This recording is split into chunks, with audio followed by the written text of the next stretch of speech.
Hello and welcome everybody, I'm One Proud Barbarian and I want to take you on a quick journey through the newest interesting information on Crusader Kings III that cannot be found in dev diaries. The stuff we're going to be looking at today is scattered throughout the internet and I have compiled it all so that you are in the know without much work of your own. Today we're going to check out all of the character recommendation screens, map density, clothing and character details, as well as a tidal wave of scattered screenshots that will probably have gone under your radar. Let's start with the character recommendation screens. We know that we have two start dates, 867 and 1066. You can, of course, play any character that you see on the map in either of these dates, but the developers have handpicked individual characters with varying difficulty levels in a list of a total of 6 themed selections. Wrath of the Northmen presents you with some of the most well-known historical characters of the region. The sons of Ragnar and the man that would become the primary opponent of the Norse invaders in England both are present. Alfred, soon to be known as the Great, is something that a player definitely would consider a challenge. It is an interesting but very classic selection of characters.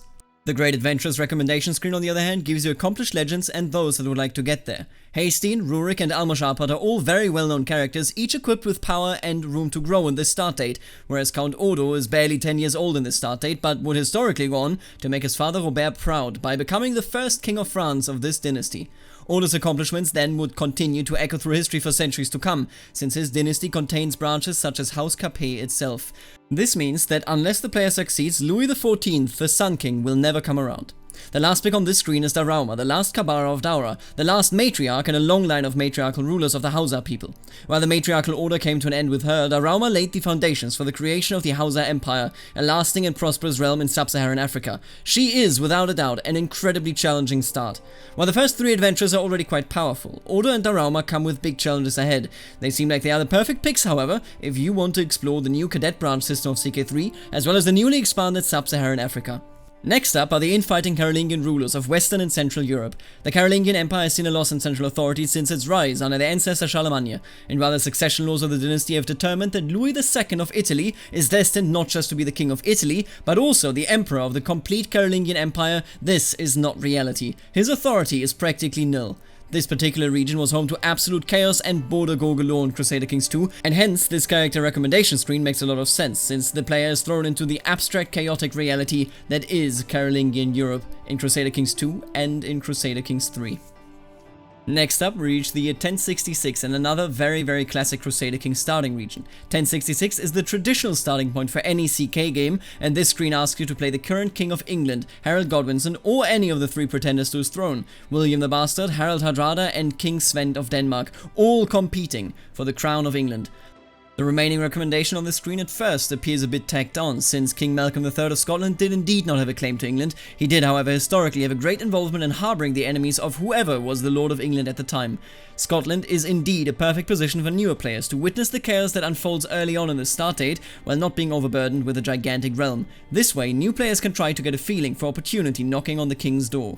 Speaking of opportunities for new players, Rags to Riches is the 5th starting date, and out of all starting dates so far, I believe that this one qualifies as the one most friendly towards early playthroughs for new and old players. It contains the absolute classics such as Petty King Morkart, Duchess Matilda and Duke Vratislav, all of which start with comparatively weak neighbors and are able to guide especially first playthroughs.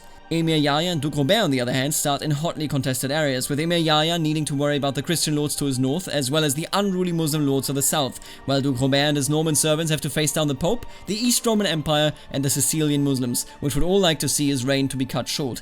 These recommendations are without a doubt the ones that have a challenge, but also offer a lot of freedom and opportunities, perfect for the very first playthrough that you do in Crusader Kings III.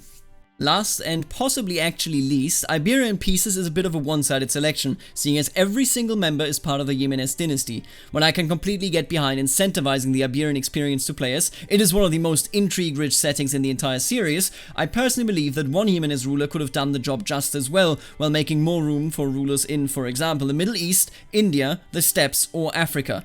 All of these selections are quite interesting, but sadly have barely anything to offer for those areas, which is most notable in the Iberia in Pieces screen, seeing as it's all right next to each other.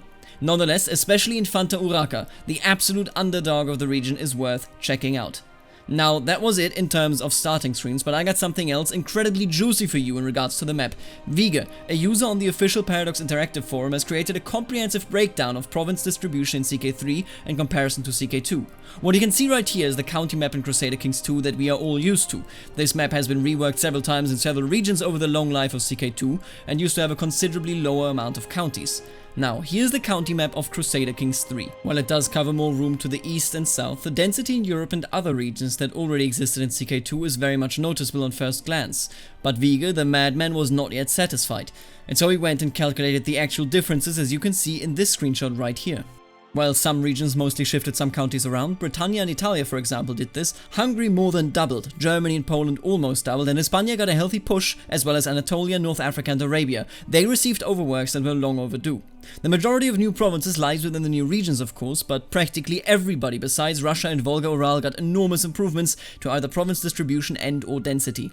The loss for those two regions stems from the exclusion of the far, sparsely settled north, and while the island called Guyev will of course be missed, including them in Crusader Kings was always a bit of an odd choice. All of these images and calculations are of course linked in the description. Vige, thank you again for this public service you have brought to all of us. This really puts everything into perspective. And that is all for the map-related news of this video, and it's time to move on to the two remaining topics, character Garbs in the content packs and a whole boatload of miscellaneous info. The screenshot you can see right now are the first minor expansion content, that is Fashion of the Abbasid Court, as well as the pre-order bonus, Garbs of Central Europe.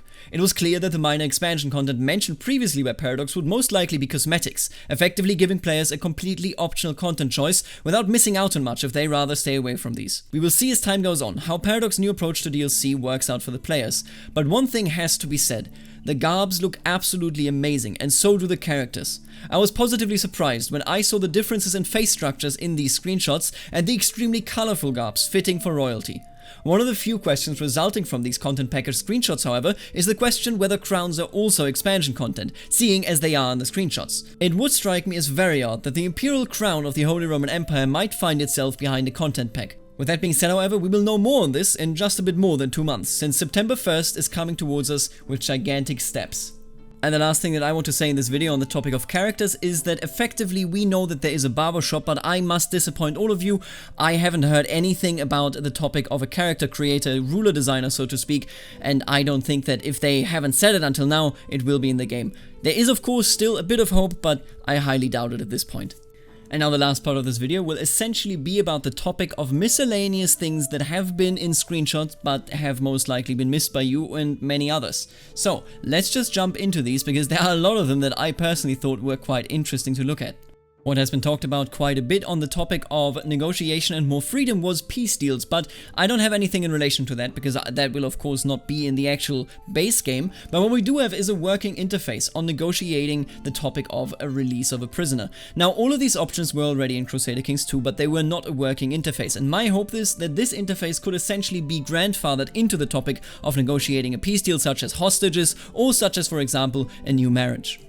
In this screenshot there are multiple things that are quite interesting. In the top you can see the new cultural head notification, making it so that you are now the cultural head of the August culture and can determine what the next targeted cultural innovation should be. But that aside, seeing as it doesn't actually give us that much of an information boost there, the claimant demand tooltip is very interesting to me. If you were to give in to the claimant demand and Alp Arslan Seljuk returns to the throne, you will see that the person that pushed it, the leader of this faction, gains a weak hook favor on Alp Arslan Seljuk. I think that is very important and very interesting because it makes it more interesting even for the player to get involved in claimant factions that don't directly benefit him, seeing as that means that the player therefore can gain a weak hook, and hooks in this game are much more important and much more flexible than favors in CK2. So this is definitely an interesting point for balancing and gameplay decisions.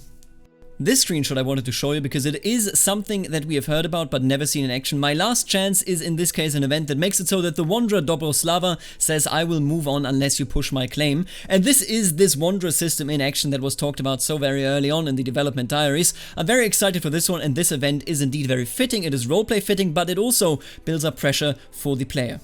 This screenshot is very interesting because it shows the Seljuk invasion that happens at the start of 1066 of the Byzantine Empire, and this of course is practically very similar to Crusader Kings II, even when it comes to the total army numbers. But what you can see on the screenshot is just how far these armies are actually spread out. I don't know exactly how to interpret this, I will be honest with you, seeing as of course I have no experience when it comes to the CK3 battle format, as I haven't played the game, neither have any of us, but I find this to be quite interesting because it is very much not how it went in Crusader Kings II, and I would be interested to see how quickly these armies could unite if a battle were to happen.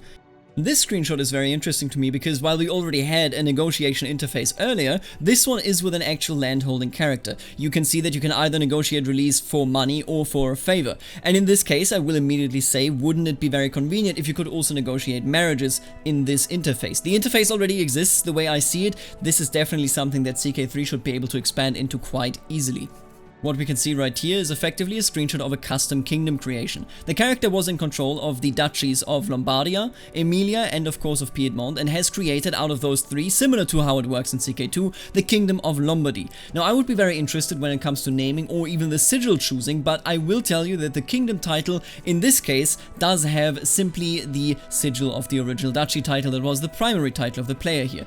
And while that does make me very skeptical when it comes to the topic of making custom titles even more customized by giving them special sigils, etc., I do feel very strongly about the fact that they are giving us a very story-driven event that further feeds into the immersion of the player.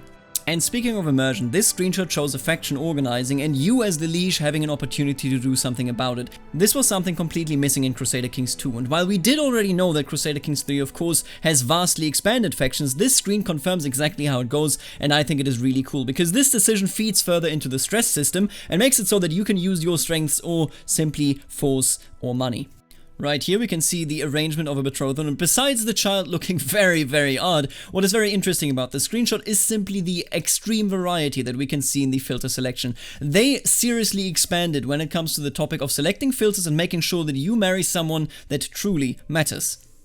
And last but very much not least, we're looking at a screen that effectively shows the nature of removing a law from a kingdom title when you hold another kingdom title. So, just to explain it, the primary title of the character here is the Kingdom of Denmark, but the character Svend also holds the Kingdom of Norway. And as you can see, it appears to be without a cost to remove the succession law from the Kingdom of Norway. I do very much wonder how exactly this works, seeing as this seems far too easy. All of a sudden, Denmark and Norway are permanently intertwined. Now, I don't know exactly how it works, but I am dreaming, and possibly wrongful, but let me know about it, I am dreaming about the idea that Denmark and Norway, once their succession laws effectively fuse, also fuse their coat of arms. We have seen that in the past, although I don't know how dynamic it is. If this is how it works, I would be very happy. And with that, after all this time, we have actually reached the last point of any interest that comes from the footage and from the interesting screenshots that I have found scouring the internet, meaning that now we're just waiting for more information, but we are of course not waiting to discuss it, so let me know in the comments what you think about all of the interesting stuff that I've showed you in the video, and whether you think that my speculation was on point or completely missing the target. With that being said, I do want to thank, as always, the members of the channel that are making videos such as this one possible, namely the Barons Achilles, Know-How, Charlie, Eterna, Falling Phoenix, Rex Romanorum, Jacob, the Musielago, Dan, Florian, MFW, Mitchell, Aaron, Stefan und Snywolf. Then of course also the counts, Lachlan, Kizen, Wombat, Thomas and Shifty. And last but not least, the absolutely gorgeous Dukes, Eric, Kiriana, Goodfield, Nathan, Jack, Kenneth and Lexo. Thank you all for supporting the channel. If you also want to support what I do, then check out the join button right underneath the video. I will see you later. Alligator.